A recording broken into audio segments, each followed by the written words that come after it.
Em nome de Jesus, amém. Glória a Deus. Todos abriram aí Gênesis capítulo 3? Se nós vamos falar de origem, né? Muitas vezes no meio da nossa correria, nós não entendemos algumas coisas, a gente muitas vezes tem dúvida, e eu aprendi uma coisa: quando você quiser entender algumas coisas, algumas movimentações, coisas que você não entende sobre o reino de Deus, é só você voltar na origem. É só você voltar, e normalmente em Gênesis está tudo ali, porque Gênesis, até a queda de Adão, ele mostra o que era o plano perfeito de Deus, aquilo que Deus realmente queria.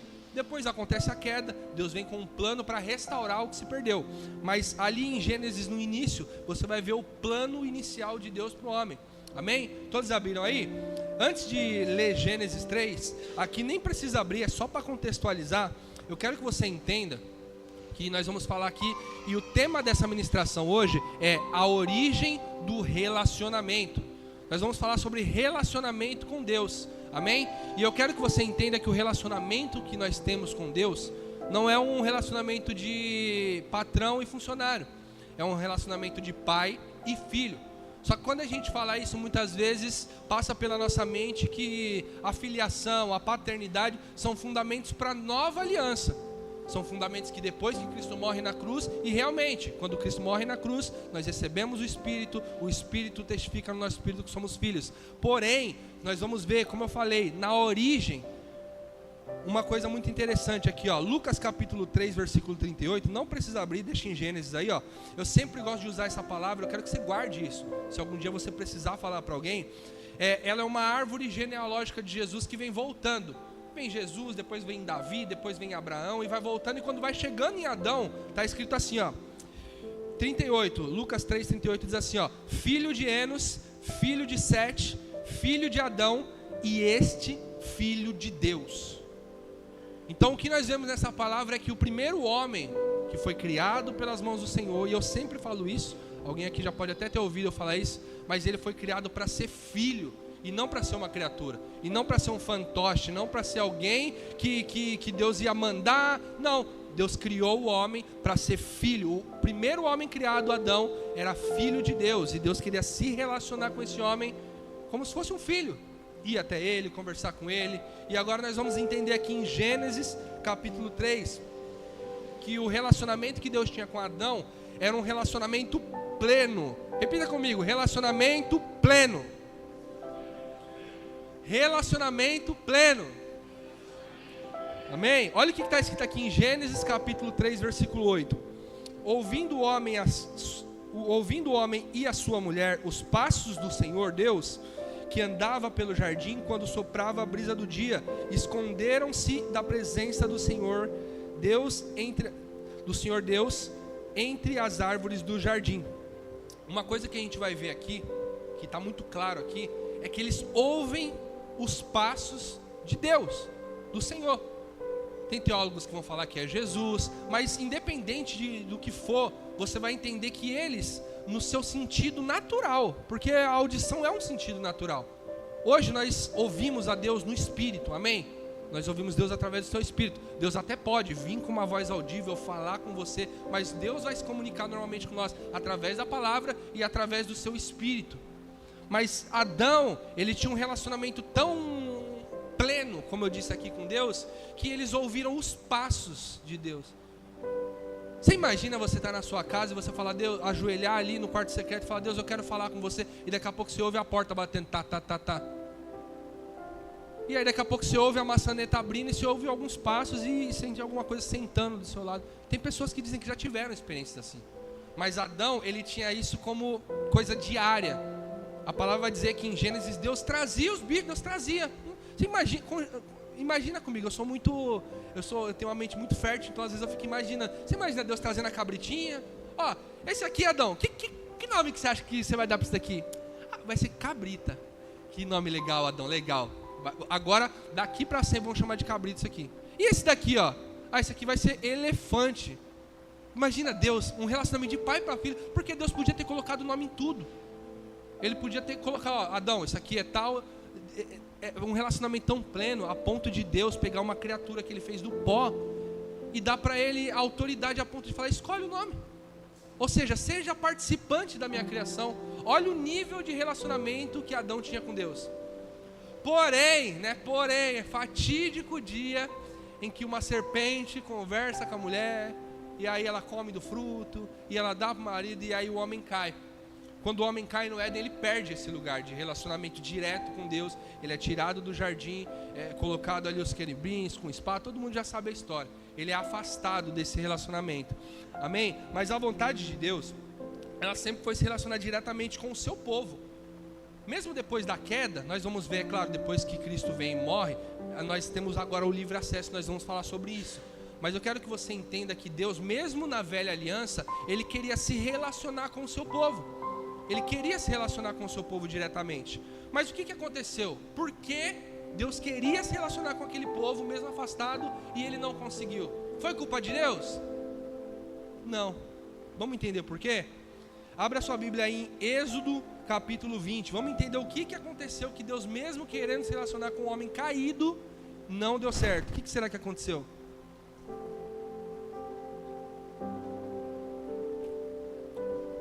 Êxodo capítulo 20,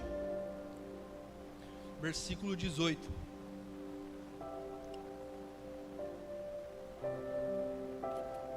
Deus quis ter um relacionamento direto com o seu povo. Deus ele até fala: eu sou dono de toda a terra, mas eu escolhi uma nação para chamar de mim, para ter como minha propriedade. E para essa nação, Ele queria falar face a face com eles. Ele queria, contato direto. Porém, se você for ver o prefácio, que é aquele título, olha o prefácio dessa palavra que eu vou ler aqui, ó. Moisés, mediador entre Deus e os homens. Olha o que acontece aqui, ó. Êxodo capítulo 20, versículo 18, diz assim, ó: todo o povo presenciou os trovões, os relâmpagos, o som da trombeta e o monte fumegante. E o povo, observando, tremeu de medo e ficou de longe. Disseram a Moisés: fale-nos você e ouviremos. Porém, presta atenção nessa frase que eu falei aqui. Porém, não fale Deus conosco. Olha isso, gente. Isso aqui já corta o coração da gente. Como pode? Para que não morramos.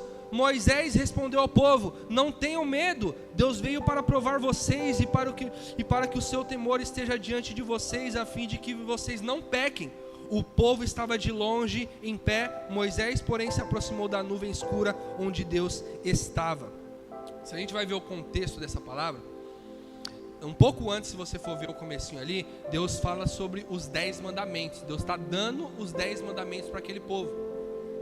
Teve os primeiros mandamentos, Moisés quebra, depois vem, se apresenta a Deus e dá os mandamentos para ele. Ou seja, Deus queria se relacionar com aquele povo diretamente, falar com todos.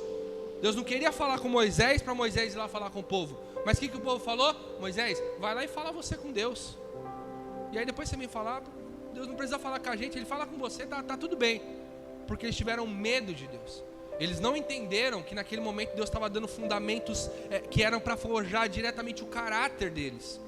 Os 10 mandamentos era como se Deus falasse: ó, a partir de hoje, esses 10 itens aqui, ó, não é para fazer, quem fizer vai estar descumprindo a lei. Então eu acredito, eu conjecturo comigo mesmo, que por isso Deus se apresentou daquela maneira, com fogo, porque eu não consigo entender que Deus queria que aquele povo não se relacionasse com Ele.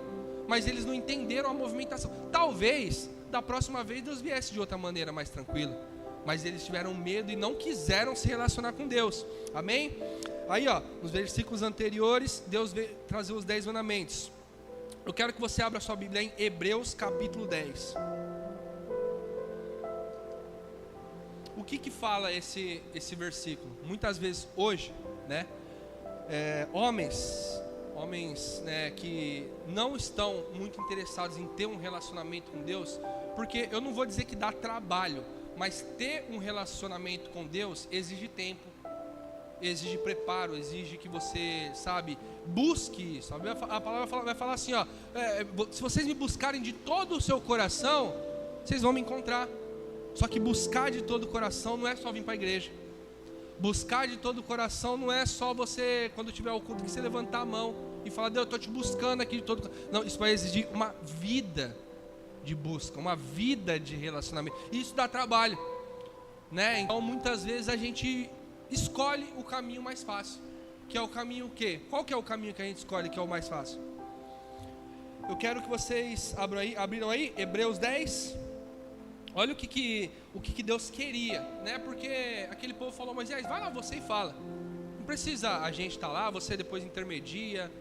Não precisa ter contato com esse Deus. Esse Deus é muito poderoso, muito fogo. Eu não gosto dessas coisas. Eu gosto de pão e água. Eu gosto de comida. Eu gosto de fogo, não é comigo não. Mas o que Deus queria? A gente vai ver depois no Novo Testamento, como a gente fala sempre, né? As coisas que vieram lá atrás, o Velho Testamento, ele era uma sombra das coisas que viria. Hebreus fala isso. E olha o que Deus queria para aquele povo, mesmo que Cristo não tivesse morrido na cruz ainda por eles, mas olha o que Deus queria espiritualmente para aquele povo. Hebreus 10 diz assim, ó, portanto, Hebreus 10, 19, tá? Não sei se abriu aí. Hebreus 10, 19 diz assim, ó, portanto, meus irmãos, tendo ousadia para entrar no santuário pelo sangue de Jesus, pelo novo e vivo caminho que ele nos abriu por meio do véu, isto é, pela sua carne. E tendo um grande sacerdote sobre a casa de Deus, aproximemo-nos com um coração sincero, em plena certeza de fé, tendo o coração purificado de má consciência e o corpo lavado com água pura. Guardemo-nos firmes à confissão da esperança, sem vacilar, pois quem fez a promessa é fiel. Olha o que essa palavra está falando. E tem uma outra que eu vou trazer um complemento dessa palavra aqui, ó. Efésios capítulo 3 também diz assim, Efésios 3:11, de acordo com o eterno plano que ele realizou em Cristo Jesus, nosso Senhor, por intermédio de quem temos livre acesso a Deus em confiança pela fé nele. Eu acredito que aquele povo, né, como eu falei, contextualizando, eram os 10 mandamentos que estavam sendo dados. Então eu separei até em duas partes esse relacionamento. Essa parte do relacionamento com Deus, Deus queria forjar o caráter daquele povo. Deus trazia os 10 mandamentos, ele queria se relacionar, e ele não queria só dar os 10 mandamentos e parar, ele queria continuar. Eu não sei se talvez uma vez por semana, se era todo dia, se era uma vez por ano, mas Deus queria continuar da mesma maneira que ele queria fazer ali, trazendo todo o povo até a sua presença, para que ele continuasse instruindo e forjando o caráter daquele povo. A lei nunca foi para matar o povo, a lei nunca foi para mandar aquele povo para o inferno, a lei foi para moldar o caráter de uma nação que ficou anos como escravo e levá-los a uma terra prometida com uma mentalidade de príncipes e princesas. Esse é o intuito da lei. Só que Hebreus depois vem falando que a lei, ela evidenciou o pecado, e o pecado trouxe morte. Mas o intuito de Deus quando trouxe a lei não era matar aquele povo, era falar, você imagina comigo um povo escravo. Escravo, qualquer coisa tá bom. E o que os 10 mandamentos estão falando? Cara, não mata o seu irmão. Porque para escravo, se alguém pisar no meu pé, eu mato mesmo. O que você vai fazer? Vai me prender? Escravo, qualquer prazer está ótimo. Então ele fala, não adultere, não cobiça a mulher do teu próximo. Você imagina, vários escravos, e um escravo começa a se destacar no meio deles ali. Imagina o olhar daqueles outros, uma inveja. Não cobiça a mulher do teu próximo, não cobiça a casa do teu próximo, não cobiça o gado do teu próximo. Então os 10 mandamentos é o próprio Deus se relacionando através da lei para mudar o caráter daquele povo. Então eu separei o relacionamento em duas partes, a gente vai para a segunda daqui a pouco, mas o primeiro eu quero que você entenda. Deus quer se relacionar com você no íntimo e secreto, sem que você precise de alguém, sem que você precise de um intermediário, porque eu poderia mudar o prefácio aqui e colocar aqui, Gilson, o intermediário entre Deus e vocês. Porque quantas pessoas vivem hoje isso? Elas não conseguem entrar no quarto secreto, ler a Bíblia, ter um momento secreto com Deus e entender, eu preciso parar de ser um prostituto, preciso parar de roubar, preciso parar de mentir. Sabe o que elas preferem? Moisés, vai você na minha frente e fala você com nós. Aí o que acontece? Homens vêm com leis, regras, que eles mesmos muitas vezes entenderam e falam, isso aqui é o que vai moldar o teu caráter. Você tem que colocar terno e gravata, você tem que colocar saia lá embaixo, como se isso mudasse o caráter de alguém. Só que a lei nunca mudou o caráter de ninguém. Nenhum homem foi capaz de ser aperfeiçoado pela lei. A Bíblia fala isso. Então Deus queria mudar o caráter, ter um relacionamento direto, aos poucos ir ali ajustando o caráter, para quando esse povo chegasse na terra prometida, não acontecesse o que aconteceu, de 12 espias, só 2 tiveram a mente renovada. Os outros 10, sabe o que eles falaram? Rapaz, tem gigante ali, não vai dar certo, não vão. Nós somos como gafanhotos. Eles ainda falam, nós nos vemos como gafanhotos diante dos olhos deles. Por quê? Porque eles quiseram um relacionamento que um homem trouxesse uma lei para que eles cumprissem. Aí ficou assim, Moisés teve que estar sempre ali. Você pecou, Luan, você pecou, vamos trazer fora do arraial, apedreja o Luan. Quando na verdade era para Deus ter um contato com o Luan direto. Falar, Luan, não faz isso. Eu sou o teu Deus, eu que te tirei da terra da escravidão e estou te levando. Não faz isso, você não vai precisar ser apedrejado. Se relaciona comigo que eu vou te santificar. Essa era a vontade de Deus. Mas o que o homem preferiu? Moisés, vai lá e fala tu com Deus. E você depois vem falar com a gente. Muitas vezes a gente é a mesma coisa. Porque uma coisa que eu falo para você. A gente tem muito costume de ler o livro de Êxodo, livro de Números, olhar para aquele povo, como eu falei, ver essas frases que eles falaram e ficar com raiva desse povo, né? Ô povo ruim, esse povo de Israel. Povo ruim, povo incrédulo, povo, sabe? Só que qual a diferença muitas vezes deles pra gente? Você não consegue entrar dentro da presença de Deus, entrar no seu quarto secreto, se ajoelhar e fazer como aconteceu com Isaías. Sabe o que aconteceu com Isaías? Na velha aliança, tá? Velha aliança. Ele fala assim, eu não separei, mas eu lembrei. Ele fala assim, no ano que morreu o rei Urias, eu vi o Senhor. E aí ele continua, ele fala que quando ele vê Deus, ele cai prostrado. E o que ele fala? Ele fala o que para Deus? Que ele era santo, que ele era bom. Ele fala, ai de mim, porque eu sou um homem de lábios impuros e habito num povo de impuros lábios. E aí Deus manda o anjo, pega uma tenaz e encosta onde? Na boca. Ou seja, no lugar secreto. Estou falando do Velho Testamento, mas imagine hoje que você tem no quarto secreto o próprio Espírito Santo ali. Se você se ajoelhar e falar, Deus, eu sou um ladrão, eu tenho um pecado aqui que eu não consigo, mas eu estou te mostrando, eu sou isso. A pergunta é, precisa de regras?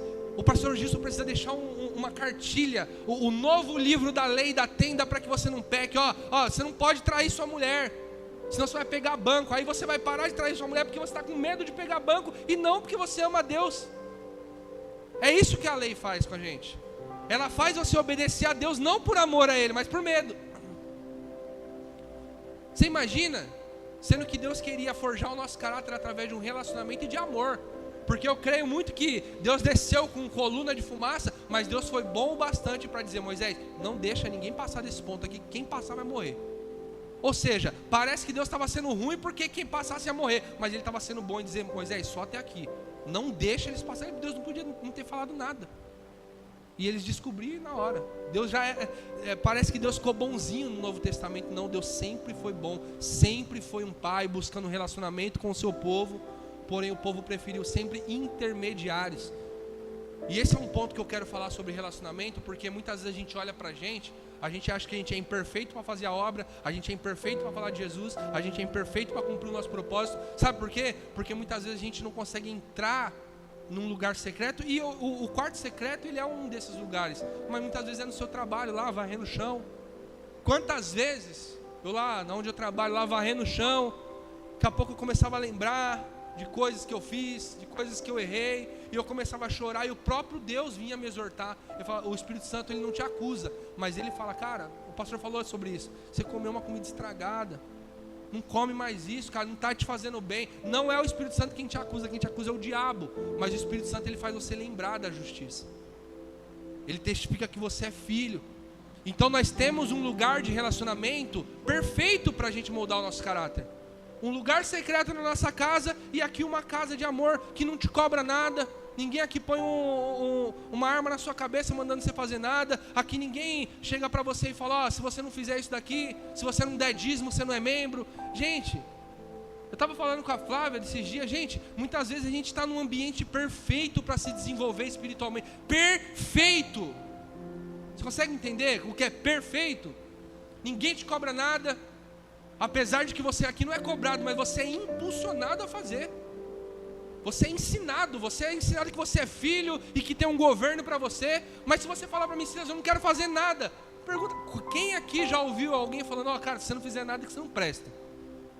Não é isso, aqui é um lugar que você vai se desenvolver. Ou seja, falando sobre esse aperfeiçoamento de caráter, você só precisa de Deus, de um lugar secreto e de uma casa que te ama, que não vai abusar espiritualmente de você, que não vai usar a tua família, que não vai usar o teu chamado, que não vai usar os teus dons. É disso que você precisa, cara. Você precisa de mais o quê?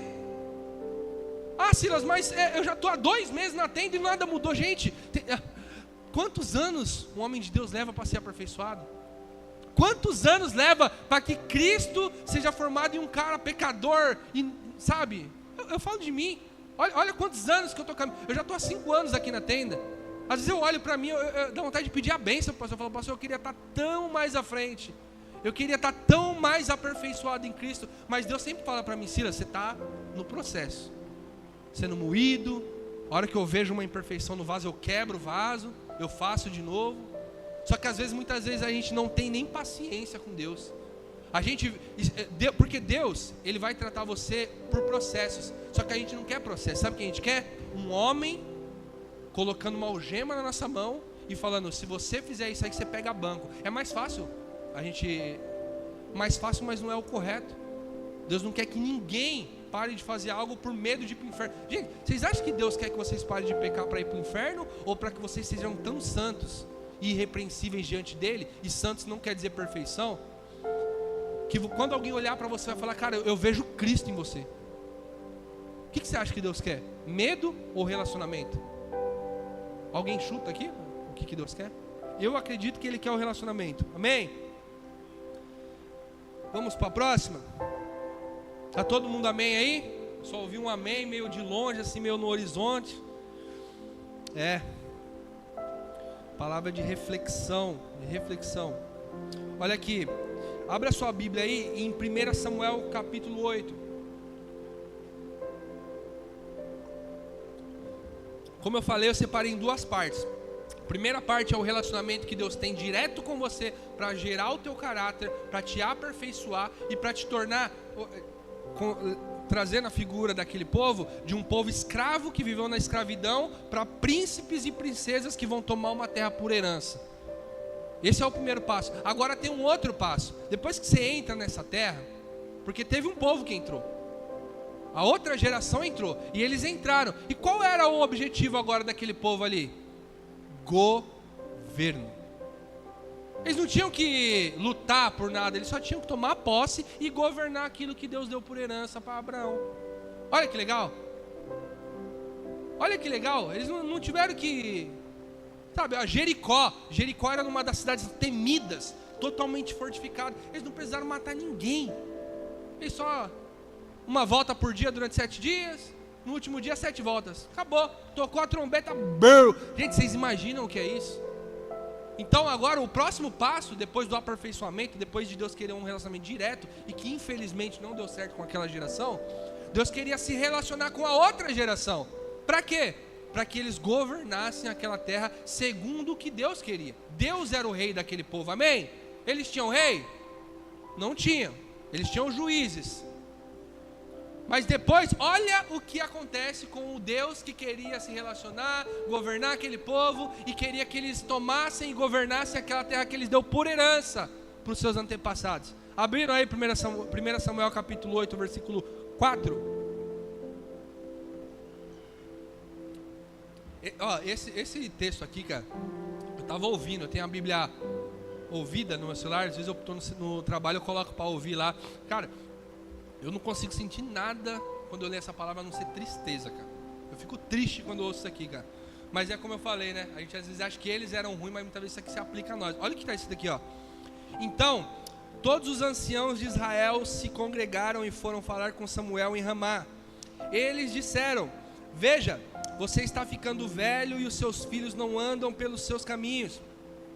Por isso, queremos agora que você nos constitua um rei para que nos governe.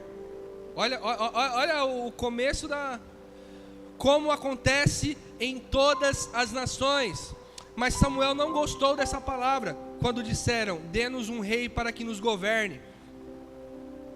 Então Samuel orou ao Senhor. E aqui a parte que mais me entristece é ver essa resposta de Deus.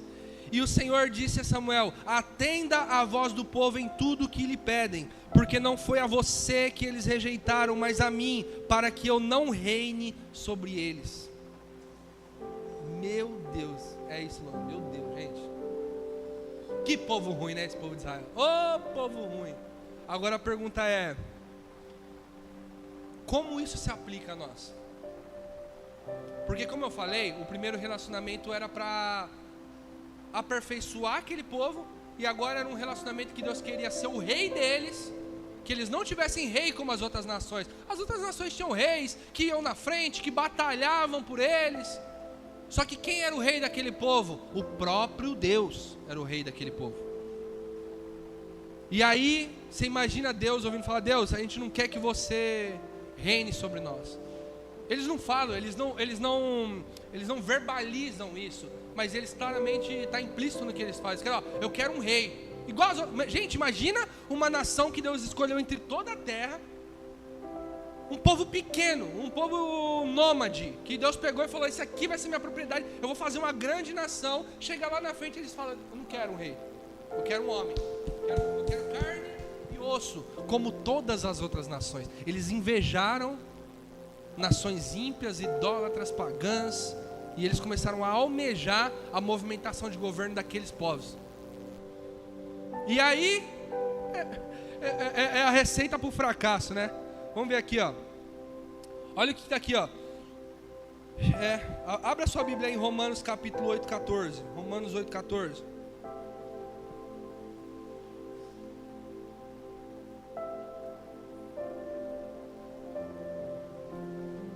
Porque como eu falei, a antiga aliança, ela era uma sombra do que viria. Então, para o tempo de hoje, para que a gente não viva isso, qual que é a vontade de Deus para nós? Que tenha um homem que reine sobre nós? Que tenha um homem de carne e osso? E nós vamos falar sobre o governo da igreja, vamos falar sobre os homens que Deus levantou realmente e a função deles. Mas a vontade de Deus era essa daqui, ó. Romanos 8,14. Pois todos os que são guiados pelo Espírito de Deus são filhos de Deus. A vontade de Deus é que sim, a gente, como eu falei, vai falar sobre isso. Mas a vontade de Deus é que você seja guiado, governado, para que tudo que você faça, porque você já é um escolhido, você já está na terra prometida, que é Cristo para nós hoje. A Canaã, que era uma terra física, hoje ela é Cristo. Quando você chega em Cristo, você chegou na terra prometida, que emana leite, que emana mel. Você está nela. Agora, como você governa? Como você gerencia tudo isso que está nas tuas mãos? Agora, a palavra vai falar assim, ó. Olha o que a palavra fala. Ela fala assim, que o herdeiro, enquanto ele não amadurece, ele é um menino, ele é dono de tudo. Olha que a palavra, dono de tudo. A terra que Deus deu para Adão governar, hoje ela é nossa. Só que como a gente faz para governar essa terra? Sendo guiados pelo Espírito de Deus. Para amadurecer, como eu falei, o primeiro relacionamento é para você se tornar o Cristo, é para você mudar as suas más atitudes, esquecer lá o que seja, cada um tem a sua. Mas agora que você está sendo aperfeiçoado, você não pode ficar só no aperfeiçoamento, você tem que começar a andar, você tem que começar a ser o próprio Cristo, você tem que começar a tomar, e, diferente daquele povo, você não vai tomar cidade após cidade com espada na mão. Como você vai fazer isso agora? Como um libertador do novo pacto, levando a verdade de Deus, falando do propósito, ganhando as áreas de governo. Professor, você vai ser um professor de Cristo. Você é advogado, você vai advogar para Cristo. Se é uma manicure, você vai ser manicure para Cristo. Se é um professor, você vai ensinar para Cristo. Você vai começar a governar. Só que na hora de governar e externar para fora, muitas vezes a gente faz que nem esse povo. Eu não quero ter que, ter Deus direto comigo, mandando eu ir lá. Não, vai um homem na nossa frente, não é tão melhor? As outras nações, todas as nações fazem assim, por que a gente não? E aqui tá, olha aqui, ó. Eu quero já deixar bem claro, já para não deixar dúvidas, eu quero deixar qual que é o propósito então dos líderes que Deus colocou aqui hoje. Porque Silas, se você está falando isso, então quer dizer que eu pego o pastor Gilson e anulo ele não serve para nada, é eu e Deus. Então não é isso. Qual é o propósito dos líderes que Deus levantou? Assim como Deus tem levantado o pastor Gilson, tem levantado o pessoal da mídia, tem levantado o pessoal das áreas, as áreas de governo, aí vem os 5 ministérios. Olha para que Deus levantou, ó. Efésios 4:11 diz assim, ó. Achou aí? Efésios 4:11.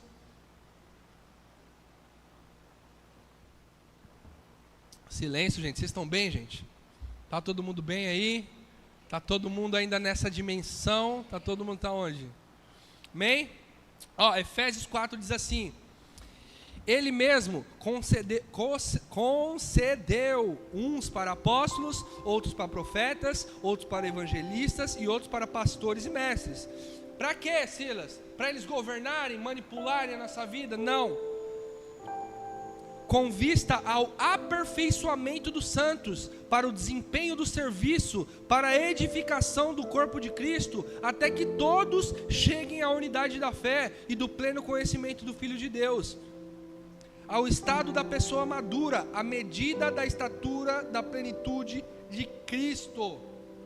Então, eu falando isso para você, que você é você e Deus para você governar, não anule as pessoas que Deus colocou. Deus não colocou para dominar sobre você, para manipular. Quando Deus fala para Adão, governe sobre todas as coisas, Deus especifica que são essas coisas.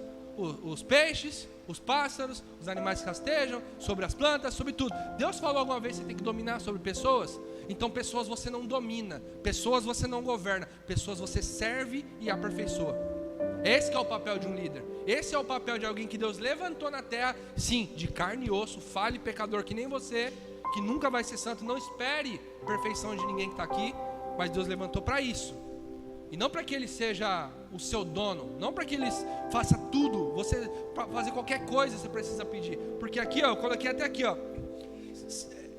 Pense comigo, Silas, qual é o perigo então de eu ser governado por um homem? Vamos dizer que você não queira ser guiado pelo Espírito, você não queira que Deus te mostre como governar e como avançar. Você quer que um homem fale para você tudo o que você tem que fazer, que ele vai na frente das suas batalhas, como aquele povo falou para Samuel. Olha o perigo. Isso aqui é a continuação da história do povo que pediu um rei. Eles pediram um rei, não pediram? Deus, eu não quero que você reine sobre nós. Nós queremos um rei que vá à frente das nossas batalhas. Olha o perigo disso aqui, ó. Olha o que acontece. A receita do fracasso. 1 Samuel 8, agora a partir do 10. Coloca aí. 1 Samuel 8, versículo 10. Vai acompanhando comigo aí.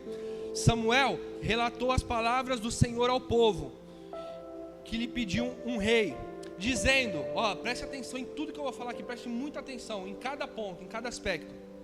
Dizendo, este será o direito do rei que vier e reinar sobre vocês. Ele tomará os filhos de vocês e os empregará ao serviço dos seus carros de guerra e como seus cavaleiros para que corram à frente deles.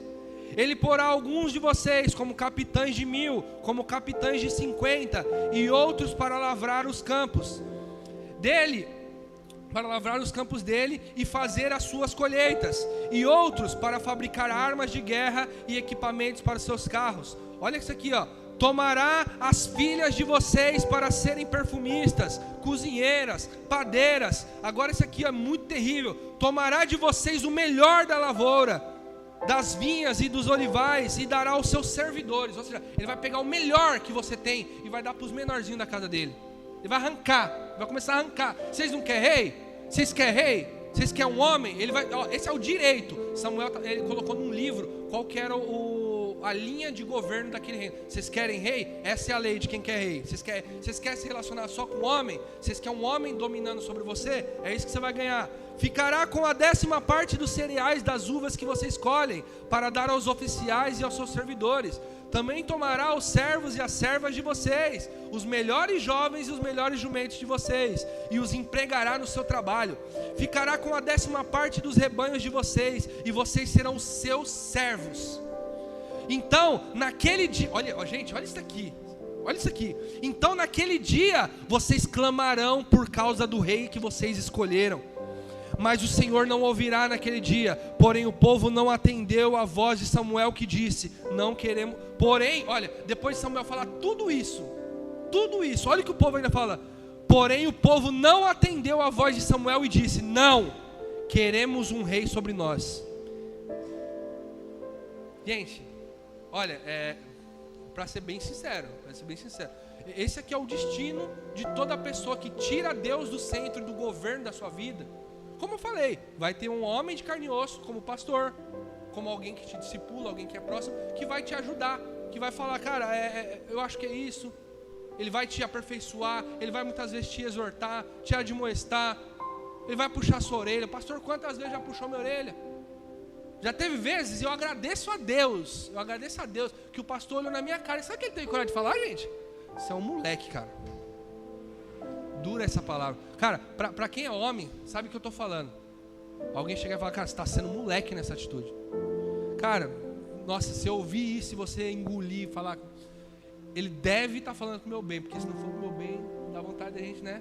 Só que é isso, cara, é isso, vai ter um homem. Só que o problema é quando você pega esse homem, tira Deus do relacionamento e você passa a pedir para esse homem, ó, fala para mim tudo que eu tenho que fazer. Vai na frente das minhas batalhas. Eu coloquei até aqui, ó, que um homem, quando ele pede para outra pessoa ir na frente das batalhas dele, e aqui eu estou falando batalha, não pense que é uma batalha de espada. O que é isso para os tempos de hoje? Alguém que não consegue governar a sua casa. O pastor que tem que falar o que você tem que fazer para agradar a sua mulher. O pastor que tem que falar para você que você tem que orar. O pastor que tem que falar para você qual é o seu ministério. Pastor, eu não sei qual é o meu chamado, fala para mim. Aí, você quer um rei? Ele vai pegar, vem aqui. Vou falar o que você tem que fazer aqui, ó. Dá tudo o que você tem. Aí o que acontece? Abuso espiritual. Aí acontece o que? Pessoas que são usadas.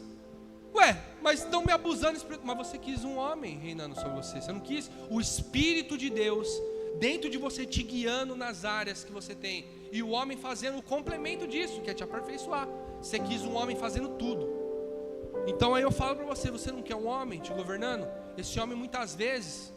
E misericórdia, eu peço que não, mas lá fora a gente vê tantos exemplos de pessoas que não querem, mas entrar dentro de uma igreja, porque eles entraram e falaram, governa a minha vida. Coach, pastor coach, fala pra mim se eu tenho que comprar um tênis vermelho ou amarelo. Fala pra mim se eu tenho que dar ou não um bombom pra minha esposa. Fala pra mim se eu sou cantor ou se eu sou pregador. Fala pra mim se eu tenho que amar o meu próximo ou não. Fala pra mim se eu tenho que evangelizar ou não. Fala pra mim se eu tenho que orar ou não. Fala pra mim se eu tenho que pôr a mão na cabeça de alguém. Ou seja, você colocou um homem para fazer aquilo que Deus deveria fazer através do Espírito Santo. Sabe ser guiado pelo Espírito? Ó, aqui, como eu falei, é um lugar perfeito para você viver isso. Porque aqui, ó, eu falo de mim. Eu chego pro pastor, muitas vezes, pastor, estava falando com Deus ali, e Deus me deu um projeto de evangelismo. O que você acha? Cara, a não ser que você chegue para falar pro pastor uma coisa absurda, antibíblica, que não tem pé nem cabeça, que vai, não vai colaborar com o que a gente está construindo. A não ser que você venha com isso para o pastor, você pode ter certeza que ele vai falar, filho, vai, faz. Quem está aqui na casa sabe do que eu estou falando. Eu nunca vi o pastor brecar o propósito de ninguém. Eu nunca vi o pastor chegar e falar, Silas, você não é para você amar, não. Eu não quero que você evangelize, eu quero que você pregue. Ou seja, muitas vezes lá fora, um homem dita o que Deus chamou você para fazer. Eu acho que você tem chamado para pregador, hein? Muitas vezes ele está de olho, sabe no quê? Não é na sua pregação, não. É na 10ª parte, é nos seus carros, é em tudo, sabe? Chama você para... Não, você vai ser o meu segundo aqui comigo, vem cá. Você vai ser o meu vice-presidente, mas não porque ele viu um chamado de Deus na sua vida, mas porque ele é um rei. E infelizmente a gente vai ver que Israel teve muito poucos reis bons. A maioria eram reis assim que, acabaram com o reino de Deus, acabaram com aquela nação, extorquia o povo, maltratava o povo, tomava do povo aquilo que era bom. Dificilmente você vai ver um rei que o povo vai falar, cara, aquele rei de Israel foi um ótimo rei. Se você conseguir me trazer 10 aqui, eu agradeço. É difícil. A maioria deles impôs jugo colocou aquele povo em guerras que eles não deveriam ter lutado, colocou eles em propósitos que eles não deveriam ter entrado, buscaram outros deuses, quando na verdade não era para ter rei naquela nação, era para eles ter, igual Deus colocou os juízes. O que eram os juízes? A sombra das coisas que viriam. Quem eram os juízes? Aqueles que aperfeiçoavam o povo, que julgavam as causas. Chegava lá, Samuel, estão roubando aqui, o que você acha? Aí ele vinha, trazia o juízo de Deus. Mas nunca, tanto que Samuel, no final de seu ministério, ele vai falar aqui, eu quero fazer uma prova aqui diante de todo o povo. Se eu roubei alguém, se eu extorqui alguém, se de alguém eu tirei alguma coisa, ou se eu tirei proveito de alguém, falem agora.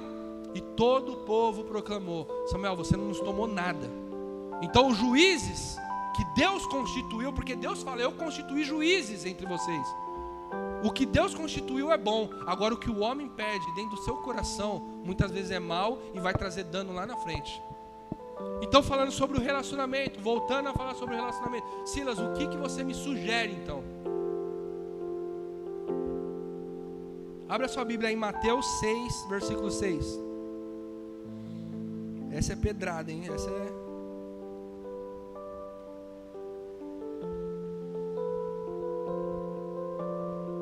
Abriu aí, Mateus 6, 6. Qual é o modelo de relacionamento que eu tenho que ter, Silas? Mas quando você orar, vá para o seu quarto, feche a porta e ore ao seu Senhor, ore ao seu pastor, ore ao seu líder, ore ao seu coach. Não, ore ao seu pai que está em secreto. Então o seu pai que o vê em secreto o recompensará. É esse o lugar que Deus quer da gente.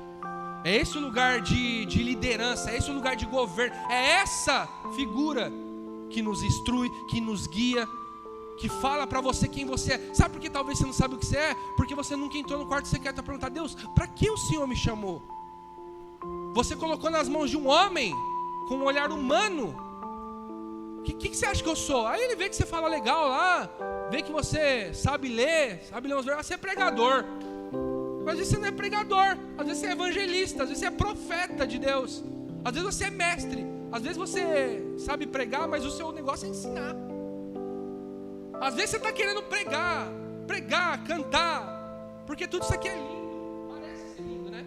Mas eu sempre falo isso, isso aqui, se você soubesse o perigo que é isso aqui, gente, o quanto isso aqui acende em nós uma soberba. Sabe, muitas vezes você está preocupado olhando isso aqui, porque homens falaram que o legal é isso aqui. Só que na verdade o teu chamado é estar na porta lá dando um abraço por mão. Talvez você tenha o ministério do abraço. Silas, que loucura isso. Ó, eu conheço lá em São Paulo uma mulher que é da igreja do meu irmão. Cara, essa mulher ela fica na recepção. Quando ela abraça você, irmão, eu vou falar uma coisa para você. Parece que é o próprio Deus te abraçando, cara. Ela tem um chamado para a recepção. Ela está sempre com um sorriso, e a vida da mulher, você vai ver uma vida sangue e fogo, a vida daquela mulher. Mas a mulher tem um chamado, ela entendeu. Não precisou ser levantado um homem para falar. Por mais que talvez um homem pode chegar e te ajudar, porque o serviço, o trabalho do apóstolo, ele está implícito em olhar, identificar o que cada um é, ajudar, te conduzir ao seu propósito, mas não estabelecer, se você, você é isso. Você vê, ó, eu vou usar eu como exemplo. Eu sou, em nome de Jesus, não pense que isso é uma glória, em nome de Jesus. Eu sou pastor, amém? Só que com 5 anos de tenda, eu tô indo para o secreto, eu estou buscando. Sabe o que eu descobri, gente? Que eu sou evangelista. Isso é algo ruim? Isso é algo que me diminui? Não, cara, pelo contrário, eu estou feliz. Agora eu sei para que Deus me chamou. Agora imagina, e eu não estou, o pastor ele sempre fala muito isso, que ele respeita muito o que Deus derramou sobre a minha vida. Ele me chama Pastor Silas. Ele não anula, mas eu entendi no quarto secreto, vendo as movimentações, vendo a maneira que eu me movimento, que eu sou muito mais chamado para evangelizar do que para pastorear. Eu tenho que cuidar de vidas? Eu tenho. Você também tem. Você não é pastor, mas você também tem. Mas eu descobri que no evangelismo eu sou mais esguio, eu me movimento mais, eu falo demais, né? Falo demais. Vocês riem, né? Vocês gostam de rir da minha cara. Mas é isso, sabe? E a pergunta é, isso te envergonha? Nós já tivemos casos, aqui nessa igreja, de pessoas que o pastor falou: cara, eu vejo um chamado muito forte nessa área para você. E a pessoa tinha um outro cargo. Sabe o que essa pessoa fez? Você está anulando o que Deus derramou sobre a minha vida? Quem é você? Você está me diminuindo. Cara, ninguém pode chegar numa posição mais elevada do que filho de Deus. Eu sou um filho de Deus. O resto é tudo que vier lucro, irmão. Já estou na posição mais alta em que Deus poderia ter me colocado. Sou um filho de Deus caminhando sobre a terra. O que eu posso querer mais? O resto é só descobrir para que Deus chamou. Muitas vezes você está dando testada, não consegue se desenvolver, não consegue sentir um prazer quando você acorda de pensar, cara, eu estou fazendo o que eu nasci para fazer. Sabe por quê? Porque você não consegue ir. Mateus 6,6, entra no teu quarto, fala com teu pai em secreto. Porque a gente aprende um fundamento aqui nessa casa, que o lugar de pedir não é aqui. Não é aqui que você pede nada para ela, aqui você vem para entregar, para servir. O lugar de pedir é lá. Só que você vem aqui pedindo para ser pastor, vem aqui pedindo não sei o quê, só que você não entra no quarto muitas vezes para se relacionar e falar, Deus, eu não quero andar em trevas. E o que é trevas? Não é pecado não, trevas muitas vezes é ignorância. Eu não quero, Senhor, andar todo dia sem saber o que o Senhor me chamou para ser. Só que talvez em uma noite ou uma manhã, você vai orar lá e Deus vai mostrar claramente na palavra ou no Espírito, não sei. Para que Ele te chamou? Porque eu tenho certeza que cada um aqui foi chamado para uma coisa. Silas, mas não é todo mundo ovelha? Gente, ovelha é quem está lá fora, precisa ser trazida. Quem está aqui dentro é filho de Deus. E filho, cada um é diferente do outro. Quem tem filho aqui sabe como é que é. Um é mais agitado, a Carol é mais tranquilinha. O Caio é igual a Carol? Mas não é mesmo. O Cauã é igual ao Caio, mas não é mesmo. Eu sou igual ao Lucas, que é o meu irmão, não sou mesmo. Então cada filho vai ser diferente. Por que Deus trouxe essa diversidade? Porque são vários membros do corpo. Um vai filtrar o sangue, um vai bombear, um vai olhar, um vai pegar, um vai pisar, um vai dobrar o joelho. Cada um nasceu com um chamado. Só que a pergunta é, você sabe qual o seu lugar no corpo de Cristo? Silas, eu não sei, isso não é um problema. Sabe o que é um problema? Você viver uma vida de ativismo religioso, fazendo o que homens te mandam fazer, e você não ter a coragem de entrar no seu quarto, ajoelhar o seu joelho ali e pedir para Deus, me revela o meu propósito. Eu não sou teu filho. A gente acha que a gente tem que fazer prova de Deus quando a gente dizima, né? Dizima, aí você faz prova com Deus. Nisso você pode fazer prova de Deus. Eu sou teu filho. Você vai deixar o teu filho ficar na tua casa sem saber para que eu nasci? Jesus fala, né? Muitas vezes a gente não recebe porque a gente não sabe nem pedir. A gente quer pedir coisas. Agora, pedir para Deus, para a gente fazer as coisas que Ele quer, a gente não pede. A gente quer que um homem fala, ó, faz isso, faz aquilo, aí você faz. Muitas vezes nem alguém pedindo você faz. Amém, igreja? Aí, falando ainda sobre homens, tá, Silas? Você falou para mim que é Deus que me guia. Então, qual é o papel desse homem? Como eu falei, 5 ministérios que nós lemos aqui: apóstolo, profeta, evangelista, mas governos da igreja. Mas e o restante? E os outros homens? E os homens de Deus? E todas as pessoas que estão aqui me guiando? Qual é o modelo do céu para esses homens? Porque para você entender muitas vezes o que é certo, você só precisa saber o que é errado. Você precisa entender o bem e o mal. Você precisa, muitas vezes a gente escolhe igrejas, escolhe lideranças se tem ar-condicionado, se tem tela de LED. Muitas vezes você não olha para ver quem são os líderes, quem é o governo daquela igreja. Eles são homens bons? Porque olha qual que é o modelo correto de homens de carne e osso, pecadores igual você que Deus levanta. Olha isso aqui, ó. Esse aqui é o modelo. Se qualquer pessoa liderar sobre a sua vida e ele não executar isso, você pode ter certeza que ele não é um homem de Deus. Olha qual que é o modelo aqui, ó. 1 Tessalonicenses 2:7. Já estou terminando aqui. Qual é o modelo, Silas? Eu preciso saber a verdade. Eu não posso sair por essas portas aqui sem saber exatamente qual é o modelo que Deus quer. Porque se você souber o modelo, você não vai aceitar nada que seja divergente disso daqui, ó. Olha o que é o papel dos homens de Deus aqui, ó. Isso aqui é Paulo falando, viu? Não é o Silas que ajuda, faz um café, traz uma palavra mais ou menos aqui. É Paulo que fundou as igrejas que... Você sabe, Power Ranger vermelho, esse aqui. 1 Tessalonicenses 2 diz assim, ó: embora como apóstolos de Cristo pudéssemos ter feito exigências, preferimos ser carinhosos quando estivermos aí com vocês. Assim como uma mãe que acaricia os próprios filhos, assim como com muito afeto, estávamos prontos a lhe oferecer não somente o Evangelho de Deus, mas até mesmo a nossa própria vida. Porque vocês se tornaram muito amados por nós. Pois vocês com certeza se lembram, irmãos, do nosso esforço e fadiga e de como trabalhamos de noite e de dia para não vivermos às custas de nenhum de vocês. Proclamamos a vocês o Evangelho de Deus. Vocês e Deus são testemunha de como nos comportamos de maneira piedosa, justa e irrepreensível em relação a vocês, os que creem.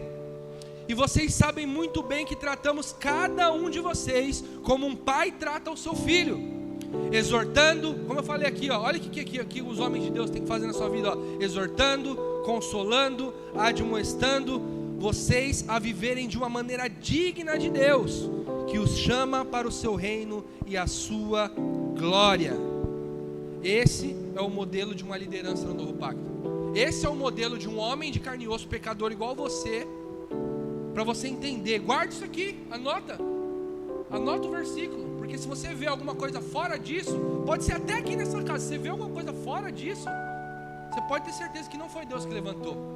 Porque igual eu li lá atrás no modelo da antiga aliança, o que é o líder? O que é o homem que você escolheu e elegeu você? É um cara que te tira, é um cara que usa você, é um cara que pega os seus dons e talentos. Ele não está nem aí se o teu casamento está acabando, ele não está nem aí se você está em depressão. O importante é você estar aqui produzindo, Luan.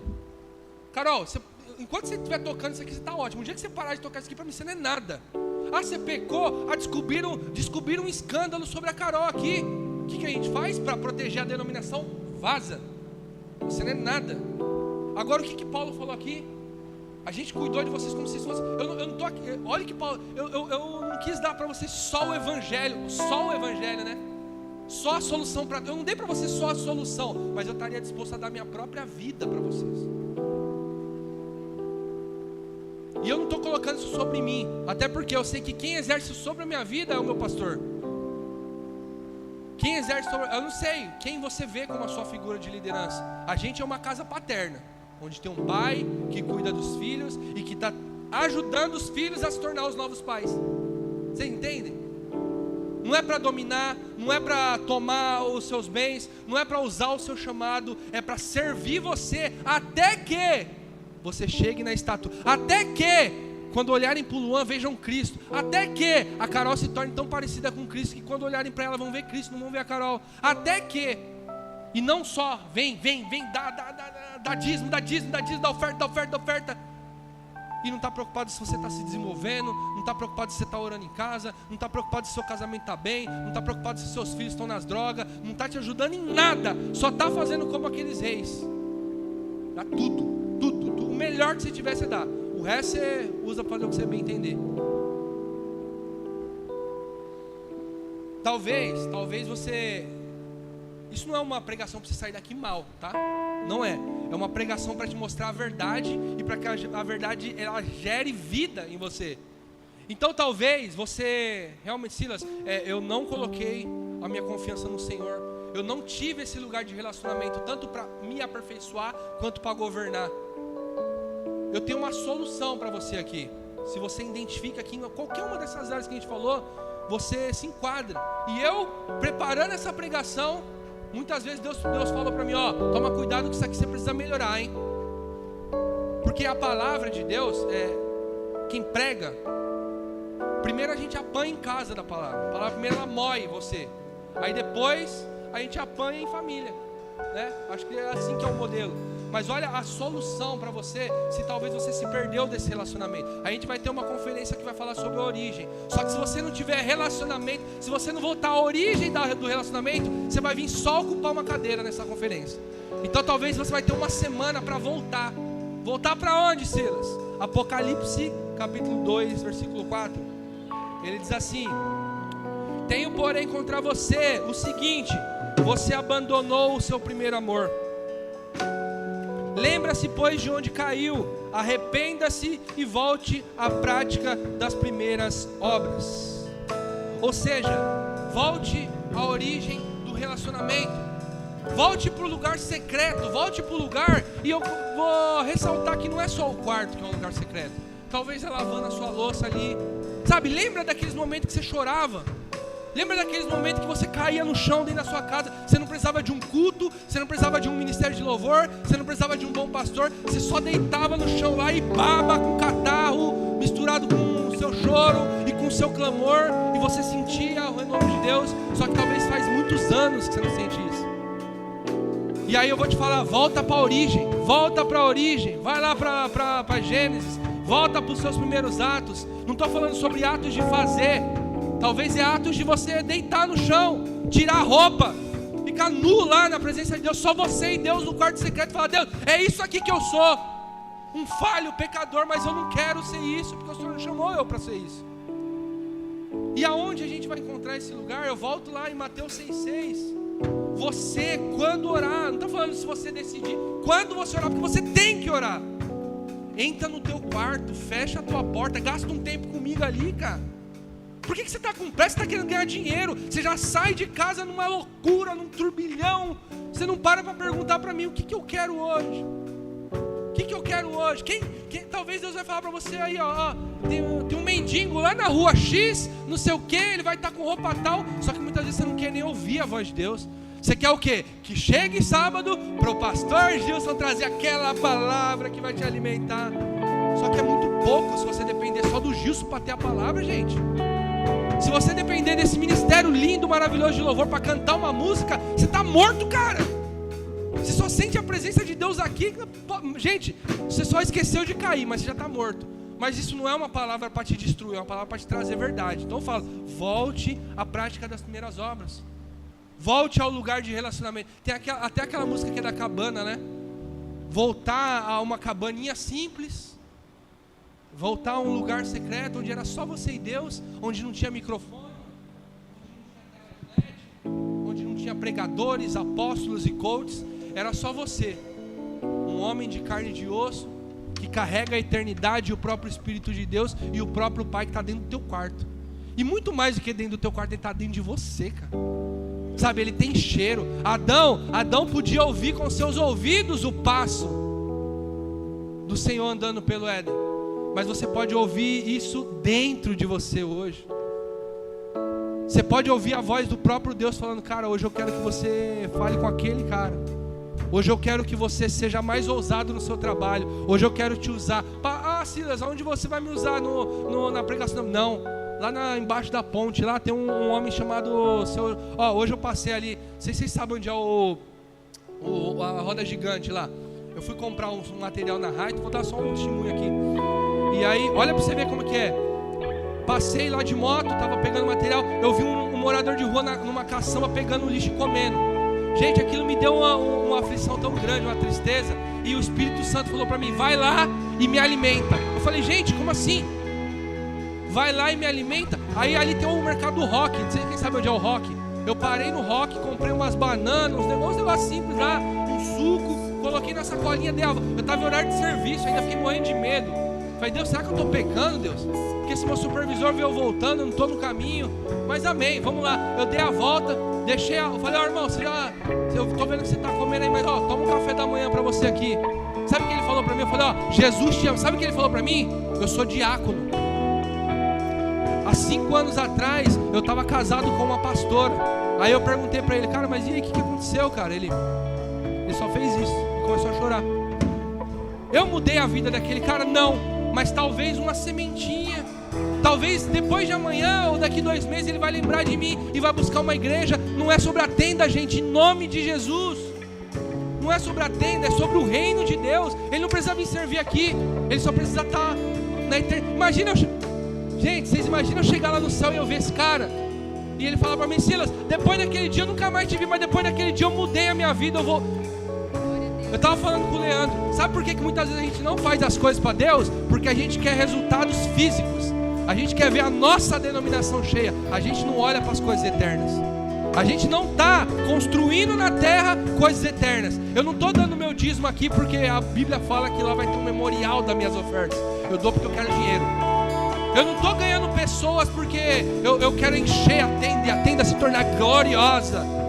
Eu ganho pessoas para que o céu seja povoado, para que hajam mais filhos de Deus na terra. A gente precisa olhar para as coisas eternas, esquecer o terreno. O terreno ele é muito importante, mas o Salomão ele fala assim: aquele que retém mais do que é necessário é para sua perda. Entenda, essa palavra não fala só sobre dinheiro. Ela não fala só sobre dinheiro. ela fala sobre o seu tempo, sobre o seu chamado, sobre os seus dons, sobre tudo que se carrega. Se você reter mais do que é para você, é para tua, você está ganhando, trabalhando 7 dias por semana e não vindo para o culto. Será que você está ganhando? Para de fazer isso e começa a congregar, para você ver se suas finanças não vão avançar.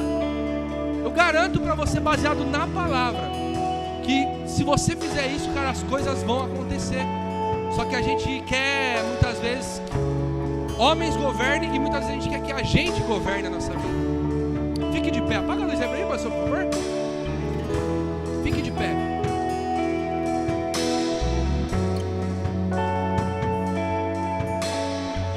Feche seus olhos. Eu quero que você faça uma breve reflexão sobre o que te motiva a fazer as coisas.